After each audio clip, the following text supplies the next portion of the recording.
I'll start off with a little bit of a story on me. No one gives an introduction like Don. You know that already. So 2012, I was still at Bumby in Orlando, but came over for lectures. You know, lectures when you're not in Tampa is really something. Lectures when you're in Tampa is like, well, okay, I'll make one if I can. But living in Orlando, came over for the week and came for the singing that Wednesday evening. Well, I was sitting right about there. Brother Harold, Ed Harold, was sitting on the end of the pew with his wonderful wife, and Brother Sewell Hall and Sister Kenita Hall were sitting about right there. Well, Don makes his way up the aisle, and I'm thinking, okay, he's going to talk to Brother Harold, he's going to talk to Brother Sewell, he's going to have them do something. He says, Josh, would you lead our opening prayer? I said, oh, okay. Now, pride's an issue with everybody. We understand that. But yes, the heads start swelling. And so I go up to the front, and Don makes it seem like I am the COC version of Billy Graham. I am the greatest thing that's ever happened in the body of a young 30 preacher. So I get up there and lead the prayer, and that all goes fine. I go back to sit down, and I'm feeling pretty good about myself. My oldest son, who's 12 now, was, I'm going to say 2012, so about 2, going on, he's about 3.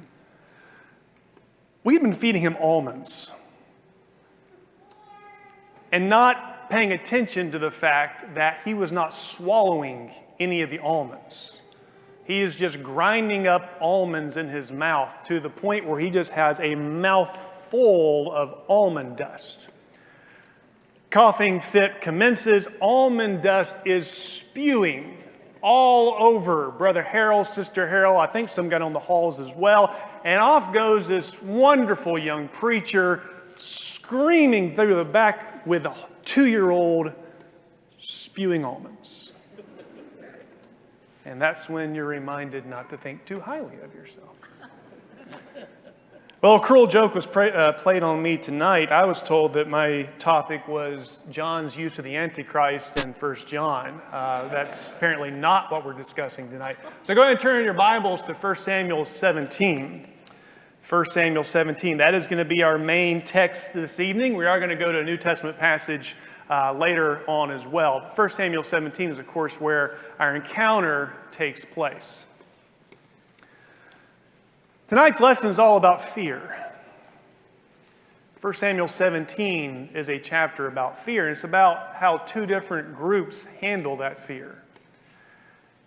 When we read an occasion like this, when we think of David and we see David in this story, we may be tempted to think that David just did not experience fear.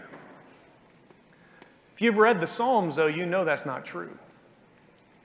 When you read the Psalms, you see that David constantly had fear in his life.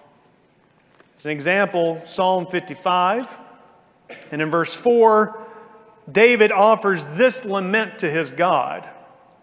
My heart is in anguish within me, and the terrors of death have fallen upon me. Fear and trembling come upon me, and horror has overwhelmed me. I said, oh, that I had wings like a dove, I would fly away and be at rest. Behold, I would wander far away. I would lodge in the wilderness. David was not immune to fear. And the encounter that we have in 1 Samuel 17 is one that would make anyone afraid. The question is, what do you do when you encounter something that makes you afraid? And that is where David is differentiated from everybody else in the story. Let's just do a little bit of background, though, as we're looking here. See if I can get that one to work. Okay, there we are. Let's talk about the Philistines first. Of course, certainly they have a major role in the story. Now, the Philistines, for us, as we study the Old Testament, we understand they're kind of a constant nuisance, oftentimes, to Israel. In fact, they invaded the coastland in about 1200 BC. And the first encounter, at least prolonged encounter that we have with them is, of course, in the days of Samson, the judge. And really, throughout Samson's 20 years judging over Israel, the Philistines are that force which is opposed to God's people. Of course, there are encounters with the Philistines in the days of Eli. We know the well-known story of the Philistines capturing the ark during the days of Eli, and Eli dies. During the days of Samuel, in fact, Samuel leads Israel to victory over the Philistines once. In the early days of Saul, he has victories over the Philistines. But when we come to chapter 17, something monumental has happened in the reign of Saul. And that is, of course, that he has now been rejected as king. And perhaps the two coincide. Saul is rejected as king. And you start reading in chapter 17 and in verse 1 that the Philistines gathered their armies for battle. And they were gathered at Socoh, which belongs to Judah. And they camped between Socoh and Azekah and Ephes-dammim. The map there has some of the routes that would have been taken. The area we're looking at,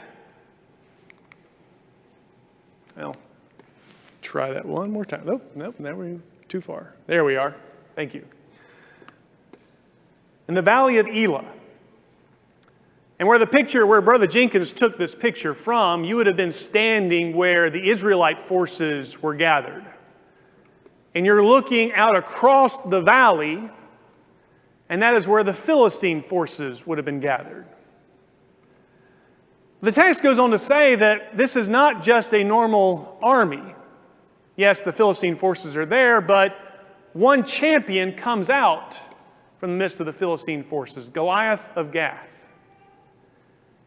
And it speaks of him that he's 9 feet 9 inches tall. His armor weighs 125 pounds. The head of his spear weighs 15 pounds. I engage in an activity where weight is everything. And I don't mean necessarily just my weight, although it helps if you can get some weight off. I ride a bike for exercise. I rode this morning. And everything about that is getting as little weight as possible on that bicycle. So you could go to Walmart and you could buy, for instance, a bottle cage for a bicycle. Just something to be able to put a water bottle in. That may cost you $5. The cages on my bicycle cost about $25. Why? Because they're about 2 ounces lighter than the ones you'd buy at Walmart. Weight's everything. Not for this guy. In fact, it was seen that the heavier the better, the thicker the armor, and it does not matter to him. He can march, he can fight wearing 125 pounds. It's no big deal. But when we read of our text, what's so important in our text is what he says. Verse 8 of chapter 17.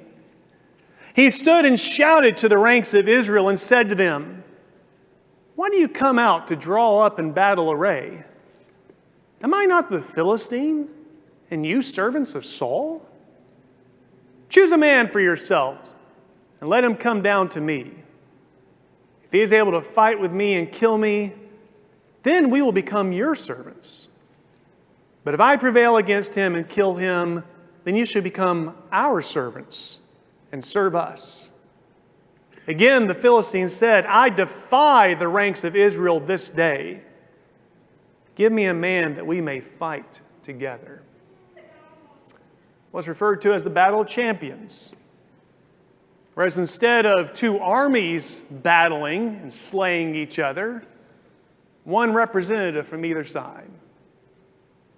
Goliath says, with all the assurance in the world, "I'll represent the Philistines. You find your champion. You send them out. We'll battle. And the victor of that battle wins it all."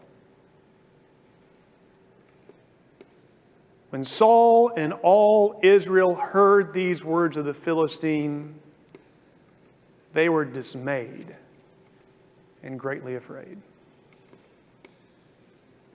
You skip down to verse 16. You see that the story's even worse. Because for a period of 40 days, Goliath comes out, and again, just picture, here you're standing, and you're looking out across that valley. You can see the Philistine forces on the other hill. And there's that one, taller, bigger, stronger than the rest, and he comes forward twice a day, every day, and issues the same challenge. Send your man. We will battle. Skipping ahead in the story just a little bit, on one occasion when that happens, verse 24, when all the men of Israel saw the man, they fled from him and were greatly afraid. Israel is dominated by fear. And what's significant in the story as well, God is never mentioned. No one in Israel even mentions that we have a giant too, Jehovah God. Well, you and I, though, we know this story. We know who the hero is. We know the one who puts his faith and his trust in God and the one who's going to be victorious over this giant. But the interesting thing I find in chapter 17 is while we know this about David, nobody in 1 Samuel 17 thought David was going to do anything. It starts with his father. Beginning in verse 20, verse 17, it talks about how David and David was, working for his father. David's older brothers had gone to fight with Saul. Now, armies didn't normally battle for 40 days. In this time, you go out, you fight, and you go back home. You don't have the supplies and the means of transporting those supplies to engage in a conflict for 40 days. So this plays a factor in our story, and I realize I'm already behind in our presentation here. So that was the first point. We talked about fear a little bit. Give that one more whirl. No, that's not working. Just advance that for me if you would. We don't actually have to have the PowerPoint. We can go without it. All right. So here is David at his father's home. And his father is going to send David to the battlefield, but to do this. Verse 17, then Jesse said to David his son, take now for your brothers an ephah of this roasted grain and these 10 loaves, and run to the camp to your brothers. Bring also these 10 cuts of cheese to the commander of their 1,000, and look into the welfare of your brothers, and bring back news of them. Jesse already knows that David is the next anointed king of Israel. Which that's a whole other story about maybe doubt of David. You recall, of course, in chapter 16, when Samuel had gone to Jesse's home to anoint the next king, all of the brothers were there except David. He was left out. He's off with the sheep. And then he's anointed to be the next king. Well, now Jesse knows this, but he's going to send David, but to be a courier, to be a messenger. David, take these supplies and then bring back news. But there is no thought that David can do anything to help in the battle or even to end the battle. No, just take the supplies and bring back news. David gets there. He starts to hear. In fact, he's present when Goliath comes out and issues this challenge. And he looks around, he sees all the fear, and so he begins to ask questions. What's all this about? And people are telling him, Saul has pledged all these wonderful things to the person who will go out and fight this giant. David's oldest brother, Eliab, verse 28, hears this.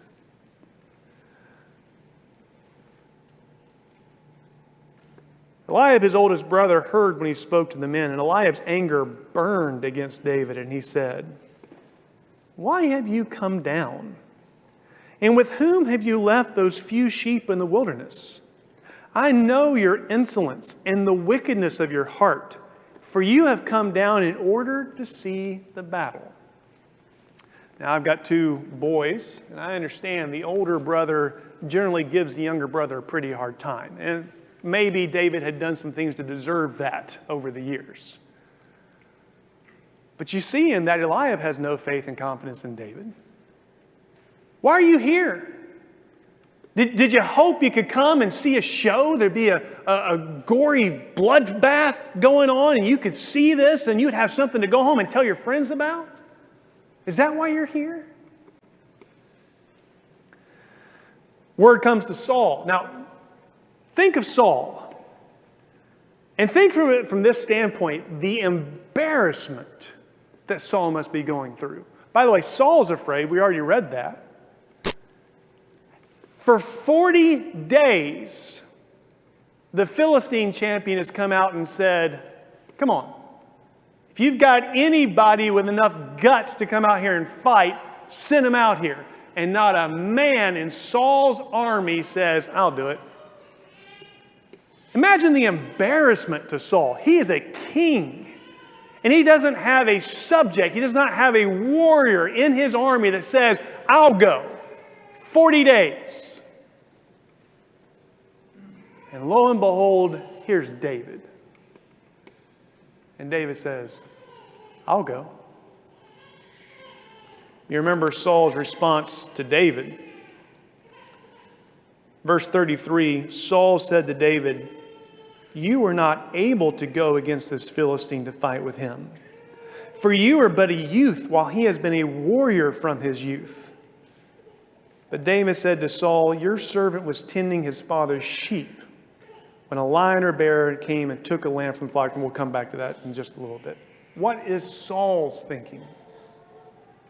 You're no match. This giant will eat you for breakfast. Well, of course, we fast forward in the story. We know David does go out to face the giant. And then we even see the disdain of Goliath. Verse 43, the Philistines said to David, am I a dog that you come to me with sticks? And the Philistine cursed David by his God. There is no one in this story that believes in David. There is only doubt. The Philistines are stronger than us. We can't ever get rid of them. Every time we're successful in battle against them, they keep on coming back. And now they've come with a giant. And so all of Israel is afraid, and they cast that fear onto David. They doubt him, and they want David to doubt himself as well. Well, of course, we understand about David's courage. Try that one more time. Nope. There we are. And the reason for his courage is his trust in the Lord. Go back to verse 26, and there's something interesting here. When Goliath had first issued his challenge, he defied the servants of Saul. As I mentioned to you earlier, nobody in the story even mentions the Lord. But when David hears Goliath's taunts, David responds in verse 26, what will be done for the man who kills this Philistine and takes away the reproach from Israel? For who is this uncircumcised Philistine that he should taunt the armies of the living God? David's the only one in the story that mentions God. He's the only one in the story that knows that God fights for his people. Goliath thinks he's fighting the army of Saul, the servants of Saul. And the servants of Saul must have been thinking the same thing. We fight for Saul, and Saul's afraid, so we're afraid. David says, this is the army of the living God.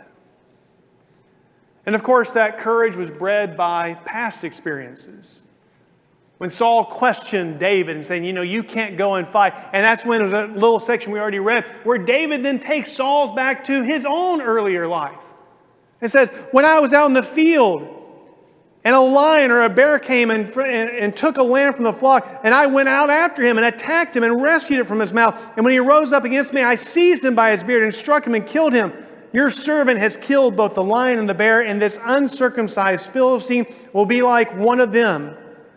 since he has taunted the armies of the living God.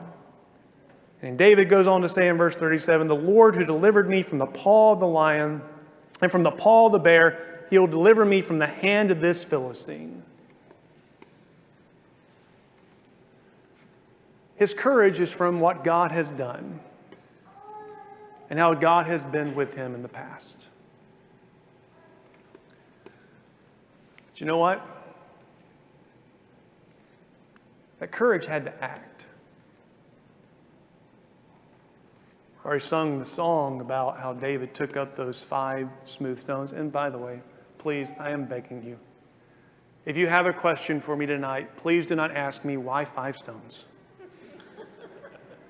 We're going to follow that in the unknowable questions that are asked of preachers and teachers all the time that we don't have the answer for you. Maybe one day God will give us that answer. I don't know. But David went to this, now in that picture, dried up brook, gathered the 5 stones, and stood there.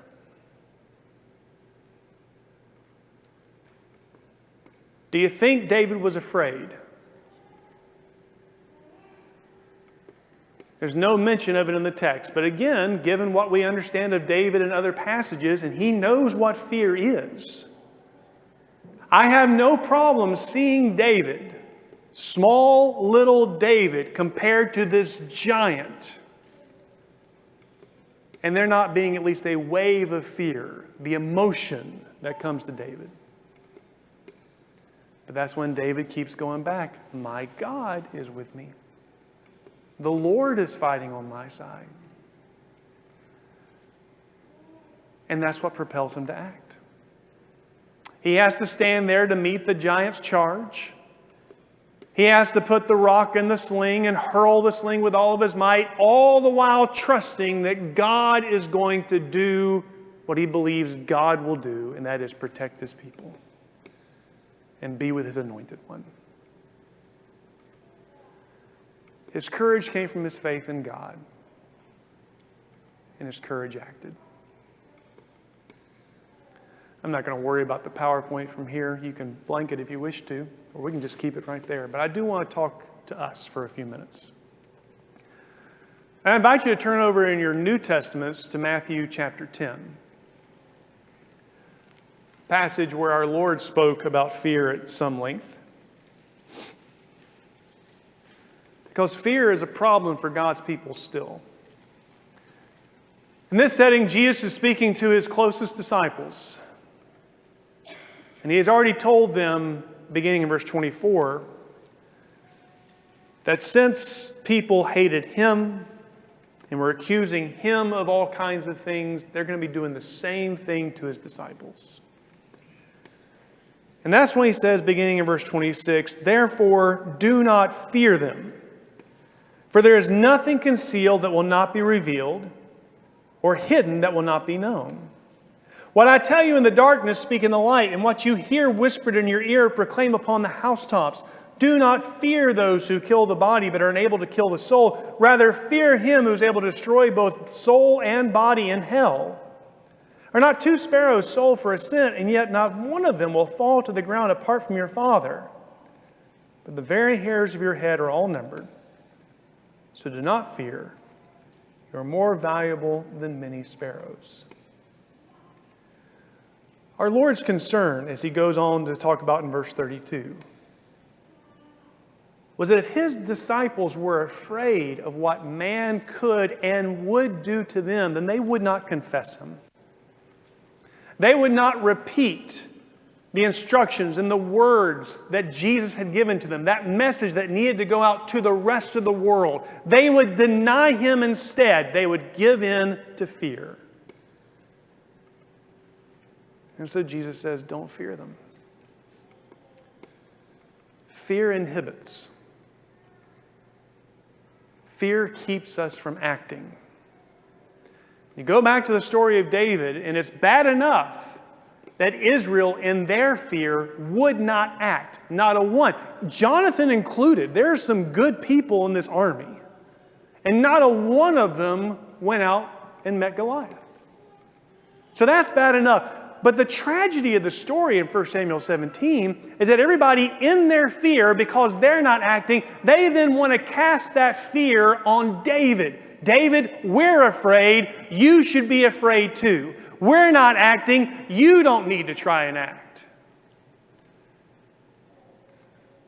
And that's what I want you to consider this evening.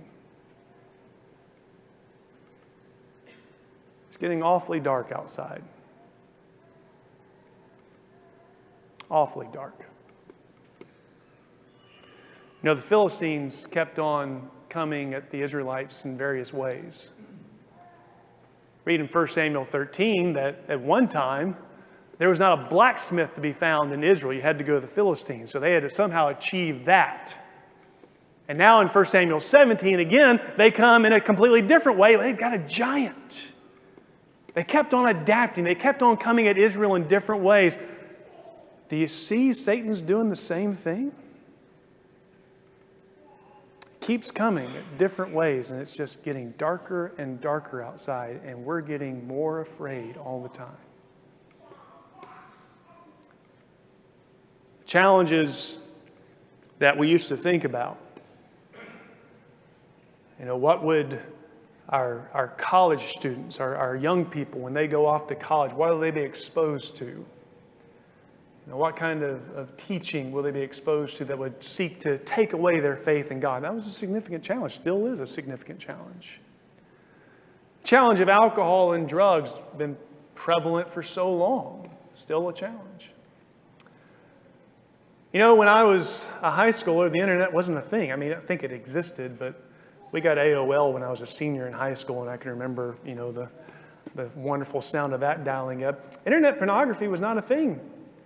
Not a challenge my parents ever thought about. Is there a parent here that isn't constantly worried about what that will be like for their kids? I mentioned my oldest son's 12. He just finished his first year in middle school. I've had discussions with him my dad never even thought about having with me. And it just keeps getting darker.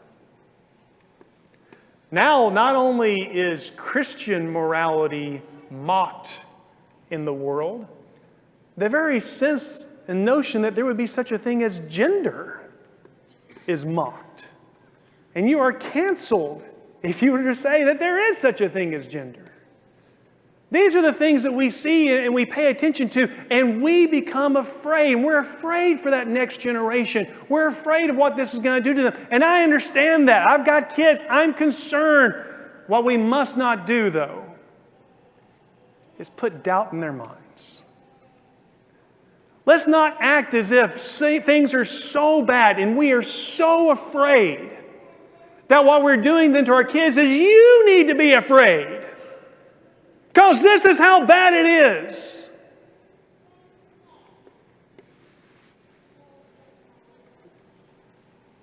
No, we tell them about the God that's on their side. And we equip them with His armor. And we send them out and we say, God who is with David, and God who defeated Goliath with David, God's still with you. The giants have changed, but God is the same. Fear inhibits. Fear keeps us from doing anything. But if we'll think about God being on our side. Going back to chapter 10 here, Matthew. Notice how Jesus puts that. And there's this, little section here that's interesting, the contrast. When Jesus says in verse 28, do not fear those who kill the body but are unable to kill the soul. Rather, fear Him who is able to destroy both soul and body in hell. And on the surface, of course, we think, okay, yes, there's this fear we must have of God, which is true. But also think of it this way. What's Jesus saying to His disciples? Not just, okay, you better be faithful to God, because if you're not faithful to God, the consequences are worse. He's also saying to them, this God who can destroy both body and soul in hell is the God that's on your side. He has more power than the world. You're fearful of the world, but the God that's on your side is stronger than them. And that's why he continues on in the next verse, are not 2 sparrows sold for a cent? And yet not one of them will fall to the ground apart from your Father. The very hairs of your head are all numbered. So do not fear, you are more valuable than many sparrows. That's the source of courage we have. That's the source of courage we've got to instill in our kids. And when they have that kind of courage, then they can act. How do they act? Do what Jesus says. Confess Him. Stand for what He stands for. And even, as He continues on in verses 37 through 39, when He speaks of he who loves father or mother more than me is not worthy of me. He who loves son or daughter more than me is not worthy of me.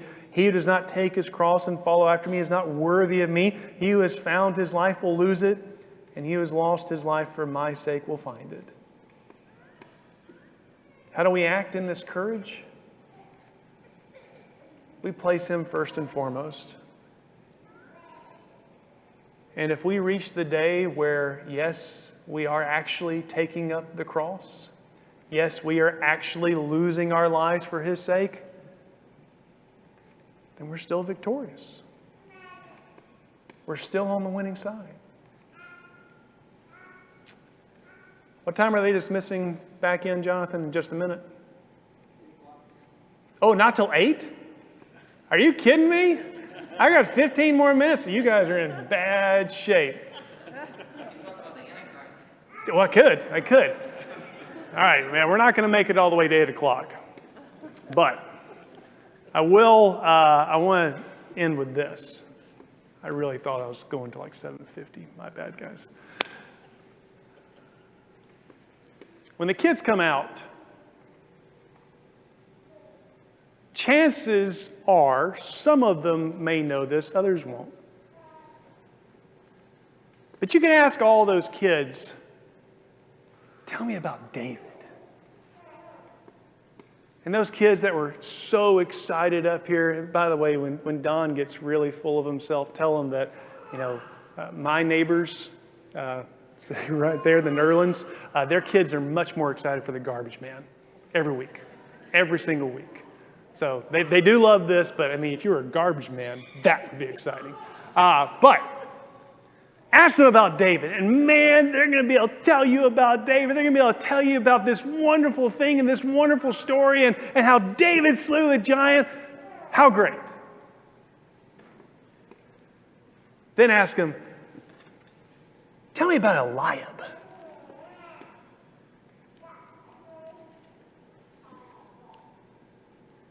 The teenage class may remember, if they read that part of the text, Eliab. Oh yeah, that's David's brother. The little ones never heard of him. If he was mentioned, that went out the window a long time ago. They don't have a clue. They tell me about Eliab. And they're like, who? I don't know that Eliab was a bad guy. He may have been great. I would like to think that. He's a pretty decent guy. After all, he's the son of Jesse too. And I'd like to think that, Jesse and the way that he raised David helped contribute to him being a man after God's own heart. So maybe Eliab had some of those qualities too. I mean, he's at least there in the army. He hasn't run away. But why do we know David and we don't know Eliab? Eliab didn't do anything. He didn't have enough courage to do anything. David's a hero. And so our kids know about him. We want them to know about him. We want them to know about this little boy who put his trust in God and God was with him. 5 minutes? Thank you, sir. I want my boys to have those heroes too, but not just the ones they read about in the Bible. Those are important.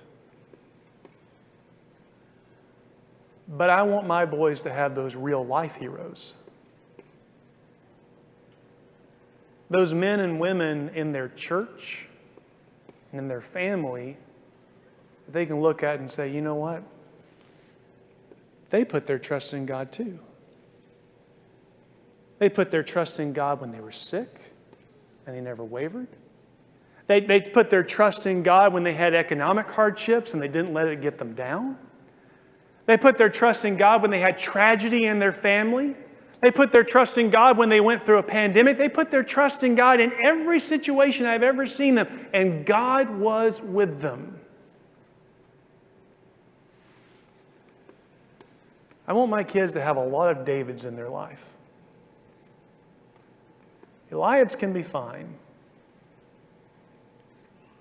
but you don't remember Eliab. You remember David.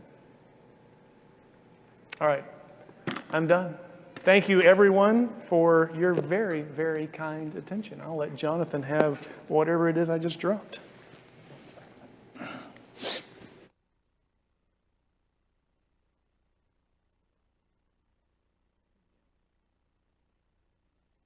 Just wanted to say thank you so much for your great lesson, Josh. What a wonderful point he made. Of all the many points that he made. What a wonderful point about how we should not be teaching our kids to give in to fear. The big guy